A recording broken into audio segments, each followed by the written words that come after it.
এ কথা চিন্তা করে কনক ওয়াশরুমের দরজা খোলে আর ভিতরে যায়। আর ভিতরে গিয়ে তো কনক ভীষণ ভয় পেয়ে যায়। এ কি ডাইনি আর পারুল শালু, তোদের কি হলো? এই নে, এই, তোকে না আমরা 203 নম্বর রুমে আটকে রেখেছিলাম, তবে তুই এখানে কি করে এলি? আর তুই আমার বন্ধুদের সাথে কি করেছিস? অত ভয় পাচ্ছিস কেন? শান্ত হ। আমি তো সব বলবো তোকে। আর তোকেও তো তোর বন্ধুদের কাছে ভাগিয়ে দিব।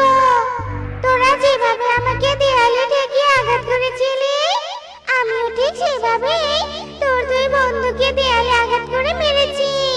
আর আমি তো ডাইনি হয়ে গেছি। আর ডাইনিরা সব স্থানে যেতে পারে। ডাইনি স্কুল ছাত্রী, দয়া করে ছেড়ে দে তুই আমাকে। আমি যে বাঁচতে চাই। আসলে আমি তোকে মারতে চাইনি। তুই যাতে হেড স্যারের কাছে নালিশ করতে না পারিস, তার জন্য তোকে আটকে রাখতে চেয়েছিলাম, কিন্তু এতটা বাড়াবাড়ি হয়ে যাবে বুঝতে পারিনি রে। চুপ কর। তোরা আমাকে